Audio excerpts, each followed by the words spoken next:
सहना भवतु सहनो भुनक्तु सह वीर्यं करवावहै तेजस्विनावधीतमस्तु मा विद्विषावहै। ओम शांति शांति शांति। हरि ओम। సో లైక్ ఇది సెకండ్ సిరీస్ అనుకుందాం. ముందు సిరీస్లో ఆర్ట్ ఆఫ్ పేరెంటింగ్లో కొన్ని టాపిక్స్, కొన్ని పాయింట్స్ చూడడం జరిగింది. సో మనం ఈ ఏజ్ పిల్లలతోటి, ఏ మైండ్ సెట్ పిల్లలతోటి ఎలా ఉండాలి, ఎలాంటి ట్రీట్మెంట్ ఇవ్వాలి, కొంతవరకు కొన్ని పాయింట్స్ చూసాము. సో ఇప్పుడు ఏంటి అని అంటే, సో పేరెంట్స్ ఒక అండర్స్టాండింగ్లో ఉన్నప్పుడు పిల్లల్ని మనం ఎట్లాగా డెవలప్ చేయొచ్చు. సో కాంబినేషన్ కరెక్ట్గా ఉన్నప్పుడు రిజల్ట్ పర్ఫెక్ట్గా వచ్చే ఛాన్స్ ఉందన్నమాట. సో ఉండాలి అని అంటే, సో మ్యారేజ్ లైఫ్ యొక్క ఇన్నర్ సిగ్నిఫికెన్స్ ఏంటి అనేది ముందు పేరెంట్స్కి కూడా తెలిసి ఉండాలి. సో ఆ ఉద్దేశం కోసమే నేను ఇంకొక 2 క్లాసెస్ ఎక్కువ తీసుకుంటున్నా.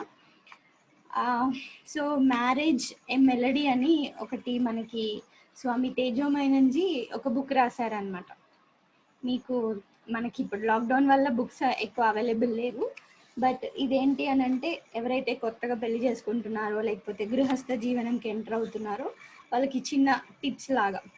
సో ఎక్కడో స్వామీజీ వెళ్ళినప్పుడు కూడా ఎవరో ఇట్లానే చెప్పమని అడిగితే గురుజీ ఎక్కడైతే స్పీచ్ ఇచ్చారో ఆ స్పీచ్ని పాయింట్స్ నోట్ డౌన్ చేశారనమాట. సో అందులో కొన్ని డిస్కస్ చేద్దాము. సో ఫస్ట్ థింగ్ అంటే ఏంటి అని అంటే, ఇప్పుడు ఈ సెషన్ లైక్ న్యూలీ మ్యారీడ్ అనుకోవచ్చు, లేకపోతే పిల్లలు పెద్దగా అయిపోయిన వాళ్ళు ఎవరికైనా అనుకోవచ్చు. బట్ మన మ్యారేజ్ లైఫ్ యొక్క అర్థం ఏంటి, క్రక్స్ ఏంటి అనేది మన శాస్త్రం ఒకటి చెప్తూ ఉంటుంది. సో మ్యారేజ్ అని ప్రతిసారి ఇంగ్లీష్లో కాకుండా కొంచెం తెలుగుకి వచ్చేద్దాం. గృహస్థ జీవనం. ఓకే, సో గృహస్థ జీవనం యొక్క అంతరార్థం ఏంటి, సో గృహస్థులు ఎలా ఉండాలి అనే దాని మీద మనం కొంచెం పాయింట్ ఎక్కువ తీసుకుంటే ఇంకొంచెం క్లారిటీ పెరుగుతుందన్నమాట. సో ఈ గృహస్థ జీవనం టాపిక్ వెళ్ళే ముందు పూజ్య గురుజీ ఒక సంస్కృతంలో చాలా కంపోజిషన్స్ చేశారు, తేజోమైనంజీ. రీసెంట్గా లైక్ చాలామంది మీ పిల్లలకు కూడా నేర్చుకొని ఉంటారు కదా, బర్త్డే సాంగ్ ఒకటి నేర్చుకున్నారు, జన్మదినం ఇదమని.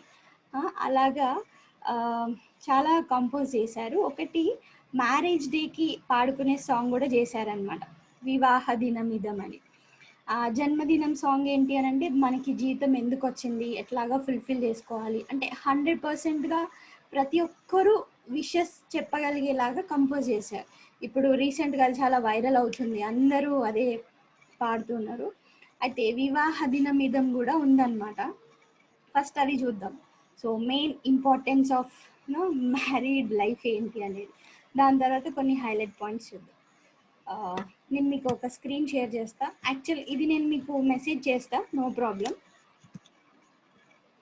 వాట్సాప్లో పంపిస్తా సాంగ్. ఓకే, సో ఒకటేమో సంస్కృతం, దెన్ దాని తర్వాత ఇంగ్లీష్లో ఉంది సంస్కృతంది మీనింగ్, తర్వాత ఇంగ్లీష్ మీనింగ్ అన్నమాట. ఇలా ఉన్నదాన్ని ట్రాన్స్లిటరేషన్ అంటాం. సో ఒక్కసారి నేను చదువుతాను. వివాహ దినమిదం భవతు హర్షదం మంగళం తథా వాంఛక్షేమదం ప్రతిదినం నవం ప్రేమవర్ధతాం శతదుగుణం కులం సదా హి మోదతాం లోకసేవయా దేవపూజనం గృహస్థజీవనం భవతు మోక్షదం. సో ఈ 3 స్టాంజర్స్ అన్నమాట. జస్ట్ విత్ మీనింగ్ ఒకసారి చూద్దాం. వివాహ దినమిదం భవతు హర్షదం. సో ఈరోజు వివాహం సెలబ్రేట్ చేసుకుంటూనే ఎవరైతే ఉన్నారో వెడ్డింగ్ యానివర్సరీ డేకి విష్ చేయడం అన్నమాట. సో భవతు హర్షదం అని అంటే హర్షదం సంతోషం, అండ్ మంగళం సో మంగళకరమైనది, తథా వాంఛ క్షేమదం. సో ఈరోజు ఎవరైతే మ్యారేజ్ డే సెలబ్రేట్ చేసుకుంటున్నారో వాళ్ళకి మనం అందించే విషెస్ ఏంటి అని అంటే, సంతోషంగా ఉండాలని, వాళ్ళ జీవితం ఇద్దరికి చెప్తున్నారు, మంగళప్రదమైంది అవ్వాలి, ఆస్పీషియస్గా ఉండాలి, అండ్ వెరీ ఇంపార్టెంట్ క్షేమదం, వాళ్ళ మంచి ఏదైతే ఉందో అది కోరుకుంటున్నాము అని ఎక్స్ప్లెనేషన్ అనమాట. Okay, so I think audio అందరికి క్లియర్ ఉందిగా. నేను షేర్ స్క్రీన్లోనే చెప్తాను.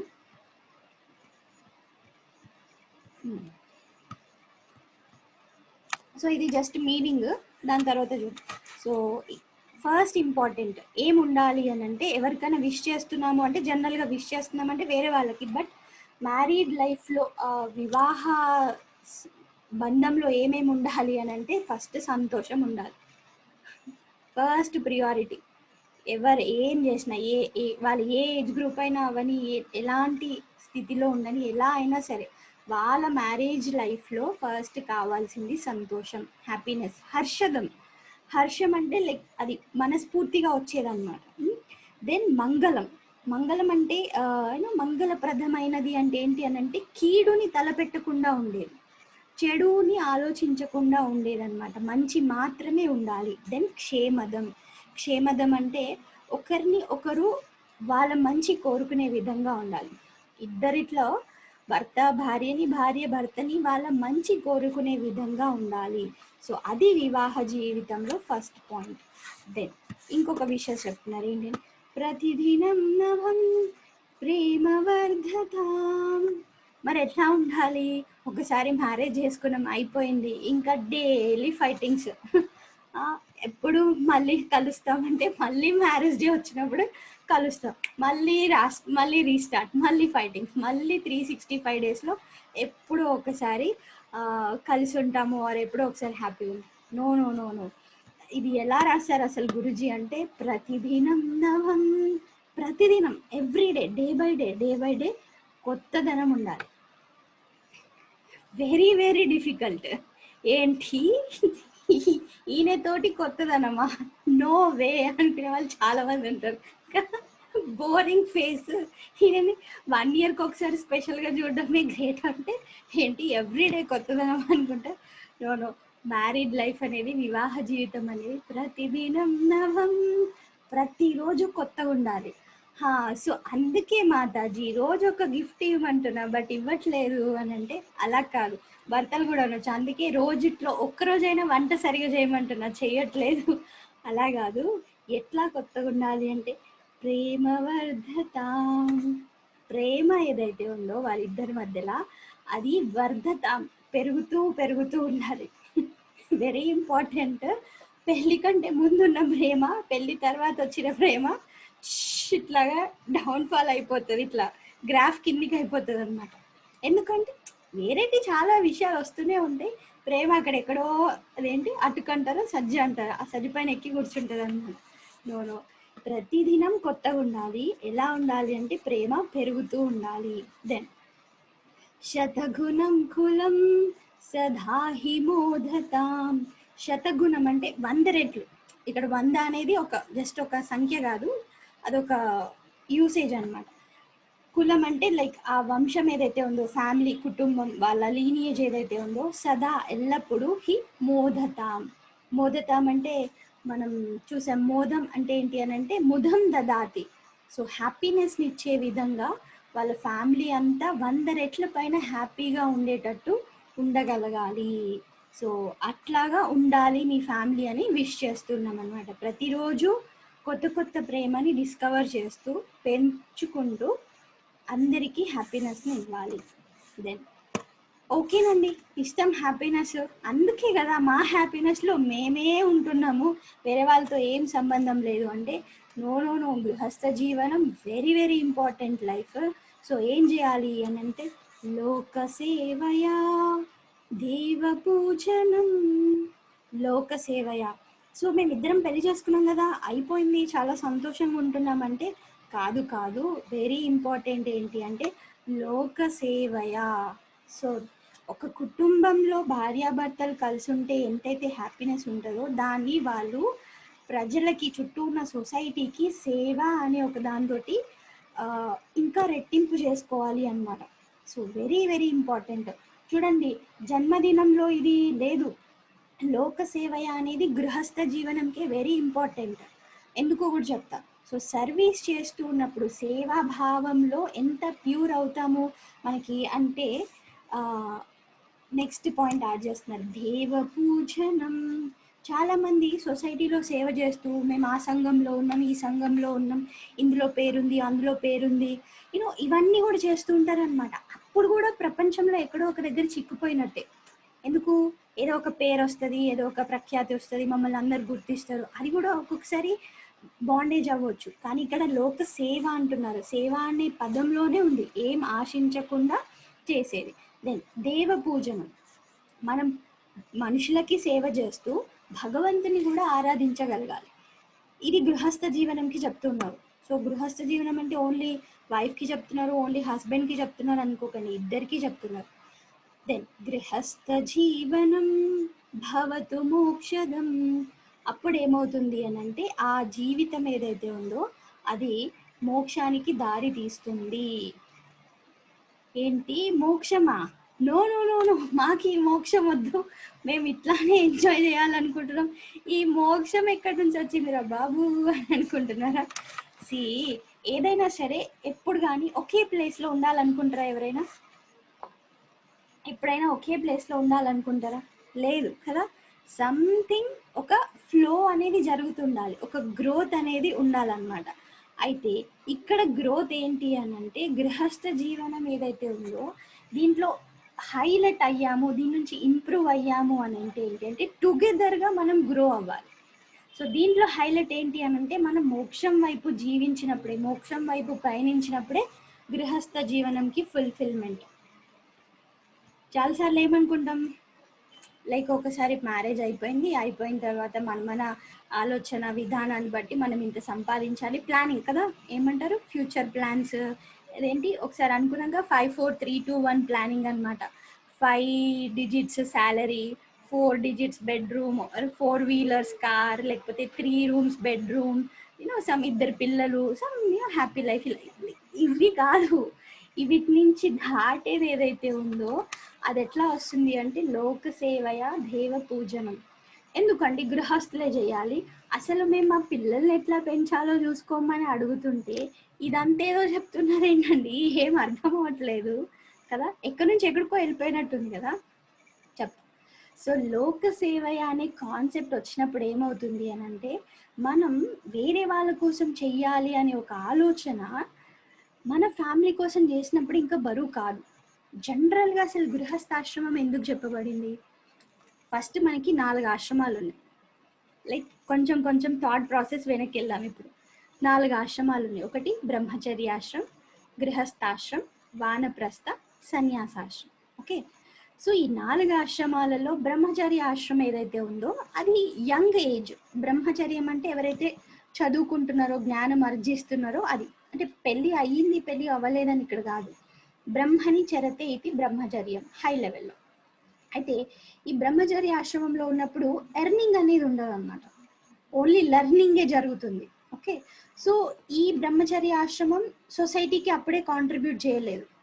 ఎందుకు? Still they are learning. They సన్యాసాశ్రమం లాస్ట్కి వచ్చేది. సన్యాసాశ్రమం ఏమైంది అంటే సన్యాసం అంటేనే ప్రతి ఒక్కటి వాళ్ళు వదిలేశారు, త్యాగం చేసేసారు. సో వాళ్ళ సైడ్ వాళ్ళకంటూ ఏం లేదు, సంథింగ్ ఇవ్వడానికి తీసుకోవడానికి ఏం లేదనమాట. సో ఏమైంది ఇక్కడ ఎవరికి ఏది వాళ్ళ దగ్గర వాళ్ళకంటూ ఏది లేదు, త్యాగం ఏదైతే ఉందో ఆ త్యాగ జీవితంలో వాళ్ళు చేసే ప్రేయర్స్ కానీ బ్లెస్సింగ్స్ కానీ అది సొసైటీకి రీచ్ అవుతాయి సన్యాసాశ్రమంలో. సో సన్యాసులకే మనం చేయాలి కానీ వాళ్ళు మనకి సేవ చేసేది ఆర్ సొసైటీకి చేసేది అనేది చాలా తక్కువ, బికాజ్ వాళ్ళకి ఐడెంటిఫికేషన్ లేదు. సో బ్రహ్మచర్య ఆశ్రమం లేదు, సన్యాసాశ్రమం లేదు. దెన్ మధ్యలో గృహస్థాశ్రమం, వానప్రస్థాశ్రమం 2 ఉన్నాయి. ఈ వానప్రస్థాశ్రమంకి వచ్చేసరికి ఏమైంది అని అంటే ఒక ఓల్డ్ ఏజ్ అనమాట, లైక్ రిటైర్మెంట్ అనేది ఏదైతే వాడుతున్నామో.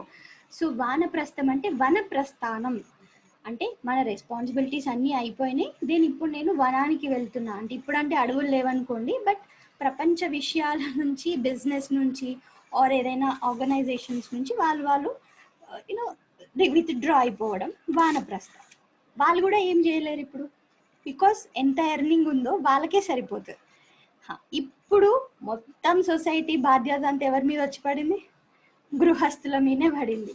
బ్రహ్మచర్యాశ్రమాల్ని వాళ్ళే చూసుకోవాలి, వానప్రస్థ మినిమం థింగ్స్ వాళ్ళు చూసుకుంటారు. సన్యాసాశ్రమాన్ని గృహస్థులే చూసుకోవాలి. ఇది మనకి శాస్త్రం చెప్తుంది. సో సొసైటీని, అందులో ఉన్న డిఫరెంట్ పీపుల్ని గృహస్థాశ్రమమే చూసుకోవాలని పెద్ద బరువుని, బాధ్యతని ఇచ్చింది గృహస్థాశ్రమానికి. అయితే ఇంత విజన్ బయటకు ఉన్నప్పుడు, ఇంత మనం చేస్తున్నప్పుడు, లైక్ యూనో ఒకరు వెళ్ళి ఐఏఎస్ ఎగ్జామ్ రాస్తున్నారు, సిఏ ఎగ్జామ్ రాస్తున్నారు కదా, వాడికి 10th ఎగ్జామ్ ఎంత ఈజీ. అరే ఎప్పుడూ అయిపోయింది భయ్యా, అయిపోతేనే కదా నేను ఇక్కడ దాకా వచ్చిన. ఇంకా నాకు capital of this country, that country, ఈ మినిస్టర్, ఆ మినిస్టర్, ఇవి తెలివే అనుకుంటున్నావు, అవి అట్లాగా చెప్పేస్తానంటారు. అంత ఈజీ అవుతుంది కదా.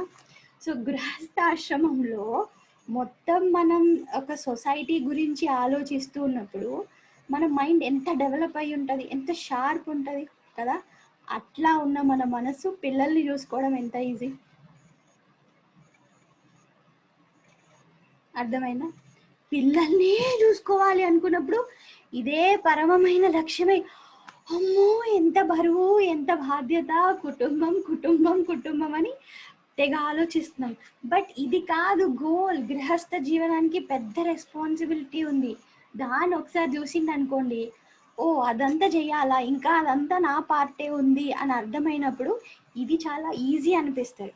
ఇన్ కేస్ ఈజీ అనిపించకపోయినా దీంట్లో మెలకువలు అర్థమవుతాయి, ట్రిక్స్ తెలుస్తాయి, దీంట్లో ఎట్లాగా ఈజీగా బయటపడాలి అనేది తెలుస్తుంది. ఇది ఒక పాయింట్ అన్నమాట. అందుకే లోక సేవయ. అయితే ప్రతిసారి లోక సేవయ చేసినప్పుడు ఏమవుతుంది, కొంతమంది ఉంటారు 24 గంటలు లోక సేవంలోనే ఉంటారు, ఇల్లు సేవయాలే ఉండరు కదా. ఎప్పుడు వెళ్ళి బయట వీళ్ళకేం చేయాలి, వాళ్ళకేం చేయాలి, దాన ధర్మాలు చేయాలి, పక్కింటి వాళ్ళ ప్రాబ్లమ్స్ తీర్చాలి, బట్ మన ఇంటి గురించి పట్టించుకోరు. ఇది రాంగ్. ఇది ఉండాలి, అది ఉండాలి, మరి రెండు బ్యాలెన్స్ అవ్వాలి అంటే దేవ పూజనం.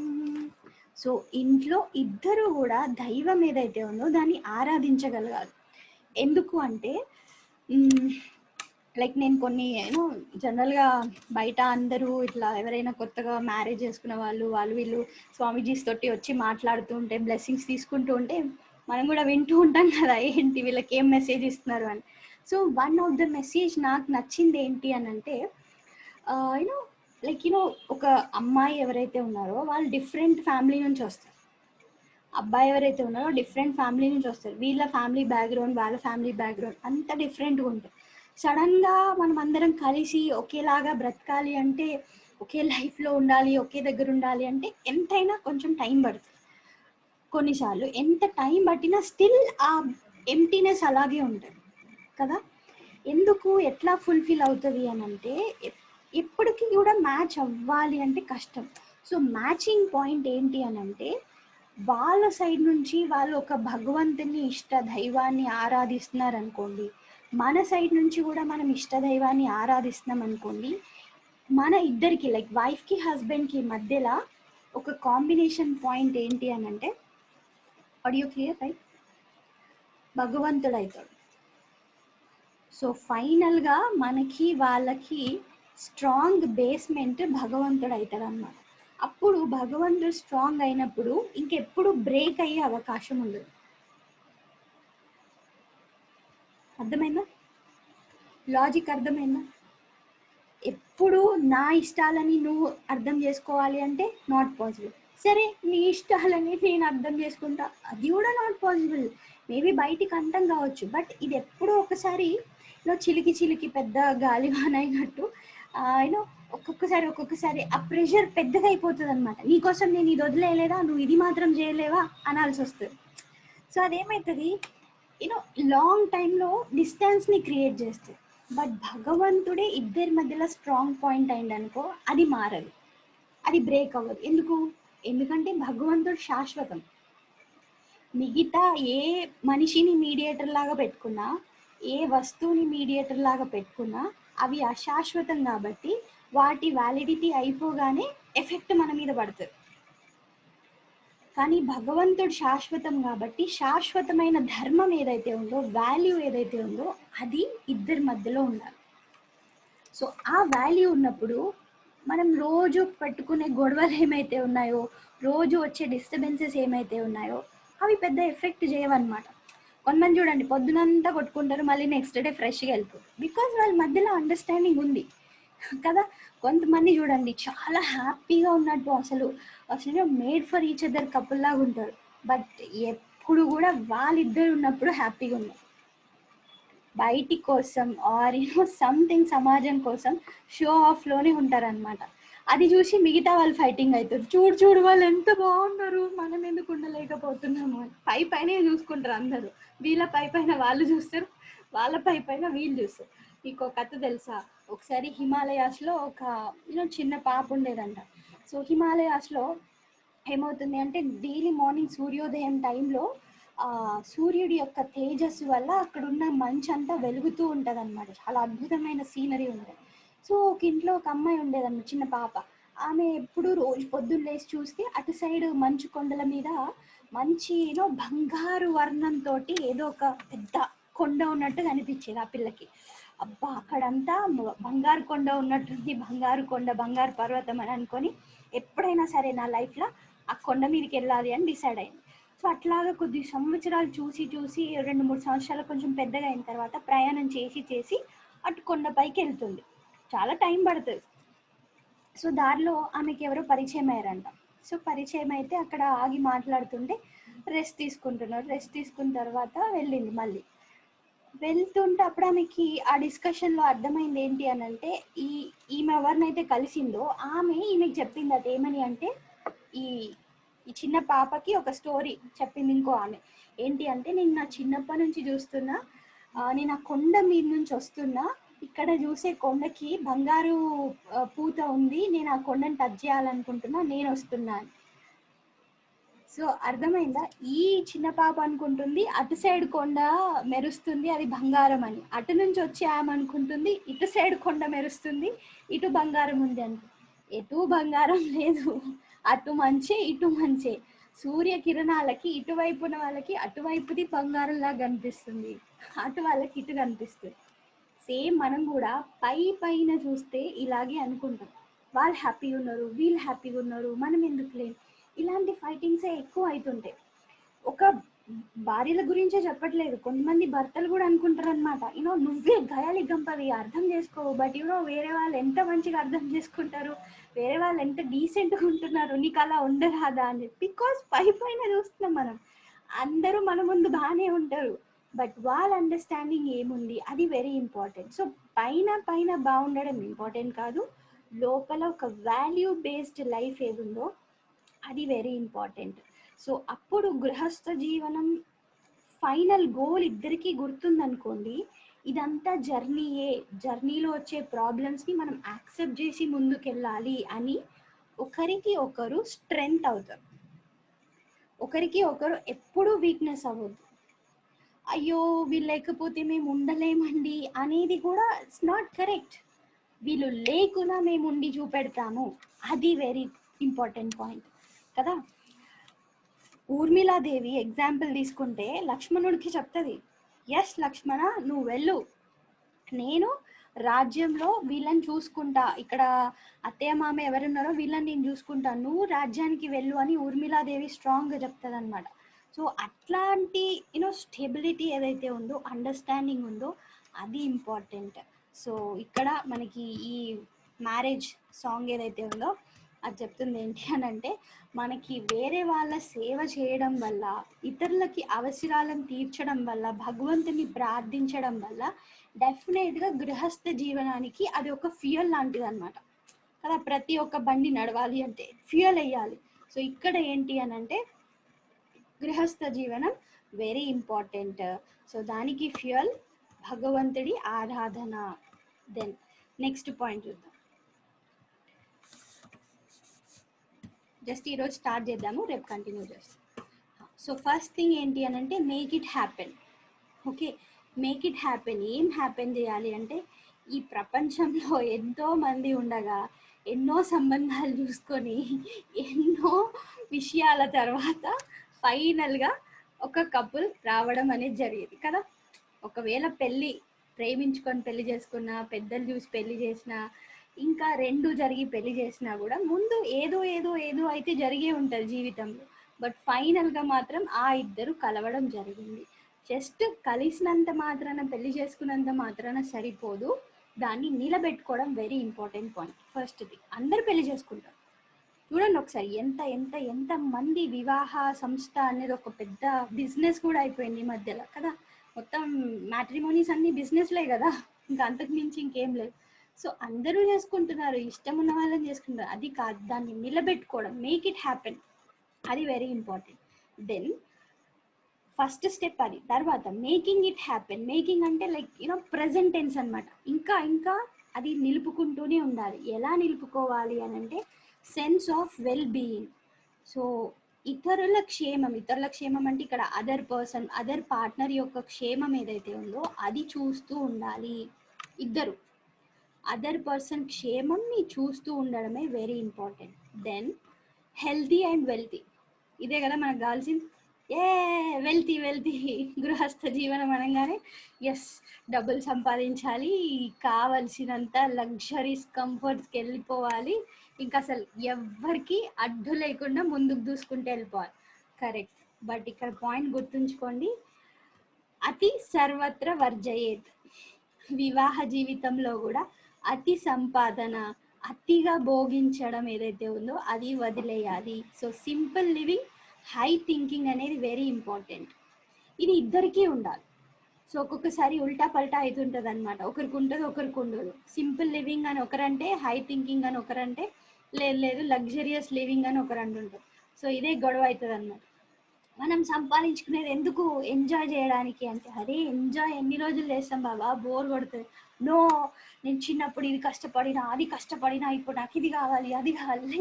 వివాహ జీవితం ఎట్లా అయిపోయిందంటే మన డిజైర్స్ అన్ని ఫుల్ఫిల్ చేసుకోవడానికి ఒక మెషిన్ అయిపోయింది అనమాట. ఇదేంటి లైక్ కొన్ని ఐస్ క్రీమ్స్ ఉంటాయి, లైక్ మనం మనీ వేసే ఐస్ క్రీమ్ మెషిన్ వచ్చేస్తాయి. సో మేము పెళ్లి చేసుకున్నాం, తర్వాత కోరికలన్నీ తీరిపోవాలి. అది కాదు ఇక్కడ సింపుల్ లివింగ్. ఎంత ఉన్నప్పటికీ కూడా, డబ్బు ఉన్నప్పటికీ, డబ్బు లేనప్పటికీ కూడా, ఆర్ బయట పొజిషన్స్ ఉన్నప్పటికీ లేనప్పటికీ కూడా సాదాగా జీవించే జీవితానికి అలవాటు పడాలి. ఎందుకు సింపుల్ లివింగ్ అని అంటుంటారు, విసుగు వస్తుంది కొంతమందికి. సింపుల్ లివింగ్ అంట, సింపుల్ లివింగ్, ఇంత సంపాదించింది సింపుల్ లివింగ్ కోసమా? ఎందుకంటే అది రియాలిటీ, అదే ప్రాక్టికల్ యాక్చువల్గా. సో ఈ సింపుల్ లివింగ్కి అలవాటు పడినామనుకోండి, లైఫ్ ఎక్స్ట్రీమ్స్ని చూపిస్తుంది. ఎప్పుడు మనం అనుకున్నట్టు ఉండదు, ఒకసారి అటు ఒకసారి ఇటు అవ్వచ్చు. ఎంత ఎక్స్ట్రీమ్కి వెళ్ళినా కూడా సింపుల్ లివింగ్ నేచర్ ఉన్న వాళ్ళు ఎప్పుడు చలించరు, డిస్టర్బ్ అవ్వరు. అండ్ హై థింకింగ్ ఉండాలి. మేము చాలా సాదా సీదా ఉంటామని చెప్పి కొంతమంది, అది కూడా అంటే ఎట్లా అంటే మరీ వాళ్ళ మీద పిట్టి తెచ్చుకునేలాగా చేస్తారనమాట. అయ్యో పాపం వదిలిచా, వీళ్ళు ఎంత మంచో, అట్లా సింపతి కూడా క్రియేట్ చేయించుకోవద్దు. ఓకే, సో సింపుల్ లివింగే కాదు, దానికి తోడు హై థింకింగ్ ఉండాలి. అంటే మన బయట మెటీరియల్స్ని చూసి ఎవరు గుర్తించొద్దు, మన వ్యక్తిత్వాన్ని చూసి గుర్తించగలగాలి. సో అది ఇద్దరికి ఫోకస్ ఉండగలగాలి. ఓకే, పలానా పర్సన్స్ వస్తున్నారు అంటే వాళ్ళపైన ఒక రెస్పెక్ట్ ఉండగలగాలి సొసైటీలో, ఎవరికైనా సరే ఆర్ పిల్లలకైనా సరే. ఆటోమేటిక్గా హై థింకింగ్ ఉందనుకోండి, అది కొంచెం కష్టమైనా సరే లాంగ్ లాస్టింగ్ ఉంటుంది. So simple living, high thinking. Then fourth point, responsibility వచ్చేసింది బాబోయ్. ఇప్పటి వరకు అంటే ఏదో అట్లా నడుపుతూ ఉన్నాం, రెస్పాన్సిబిలిటీ ఇది వద్దనే కదా తప్పించుకుంటున్నాం. ఇప్పటికైనా ఛాన్స్ ఇస్తే ఈ సంస్థ నుంచి రద్దు కదా. ఆ మధ్యలో ఏదో వచ్చింది కదా, ఏంటది, అవార్డు వాపసి. మాకు ఈ అవార్డు వద్దు, మా అవార్డు మేము వాపస్ ఇచ్చేస్తున్నాం కదా, మాకు కూడా ఈ పెళ్ళి అనే బంధం వద్దు బాబు, వాపస్ ఇచ్చేస్తున్నాం.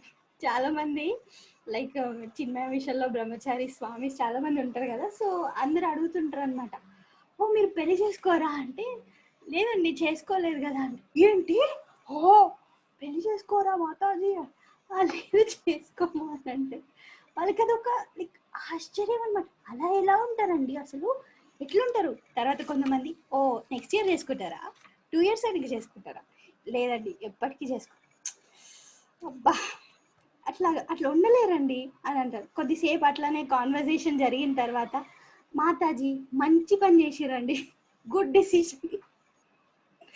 సో లోపల అందరికి ఎట్లుంటది అంటే, బాబోయ్ ఇప్పుడైనా సరే గృహస్థ జీవనం నుంచి బయటపడే మార్గం చెప్పండి. పడలేరు. లోపల పడొచ్చు, బయటికి తప్పించుకోలేరు, బయటికి తప్పించుకోకూడదు కూడా. సో గృహస్థ జీవనం అనేది అందుకోసమే ఓన్లీ ఫ్యామిలీ అనేది కాకుండా దాని నుంచి మనం చాలా చాలా చేయొచ్చు. యాక్చువల్గా ఇట్స్ యాక్చువల్లీ ఒక బ్లెస్సింగ్ యాక్చువల్గా గృహస్థ జీవనం అనేది. ఎందుకంటే ఇద్దరు కలిసి చేయొచ్చు ఒకటే పని, ఇంకెక్కువ సక్సెస్ సాధించవచ్చు, ఇంకెక్కువ హ్యాపీగా ఉండొచ్చు. బట్ ఒక ప్రాపర్ అండర్స్టాండింగ్ ఉండాలి. అది ఉన్నప్పుడు ఇంకా అసలు దూసుకెళ్ళొచ్చు అనమాట. ఓకే. సో అవునా? అయితే నాకు గృహస్థ జీవనం ఇంట్రెస్ట్ అనుకోకండి. నేను చెప్తున్నా, మీరిప్పుడు గృహస్థ జీవనంలో ఉన్నారు కాబట్టి తప్పించుకోవాలని అనుకోవద్దు. సో ఎందుకు తప్పించుకోవాలి అని అనుకుంటే ఒకటి గుర్తుంచుకోండి, ఇంకా బరువులు ఎక్కువైతాయి. ఇంకా ఏమంటారంటే ఆ ఫోర్స్ ఏదైతే ఉందో అది ఇంకా ఎక్కువైతుంది. సో లైట్గా తీసుకొని కలిసి ఎట్లా ముందుకెళ్ళాలి అది ఆలోచించాలి. ఎందుకు, ఆల్రెడీ మీరు ముందుకు వచ్చారు ఒక స్టెప్, బ్రహ్మచర్య ఆశ్రమం నుంచి గృహస్థకు వచ్చారు, గృహస్థ నుంచి ఇంకా కంటిన్యూ ఎట్లా అవ్వాలి అనేది చూడవచ్చు.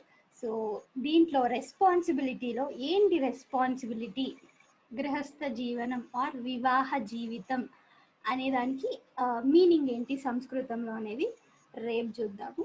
సో రేపు ఇంక కొన్ని మీరు కూడా జోక్స్తో రెడీగా ఉండొచ్చు, అప్పుడు మీరు కూడా షేర్ చేసుకోవచ్చు రేపటి క్లాస్లో. రేపు మీతో హరి ఓం శాంతి శాంతి శాంతి. హరి ఓం శ్రీ గురుభ్యో నమః. హరి ఓం.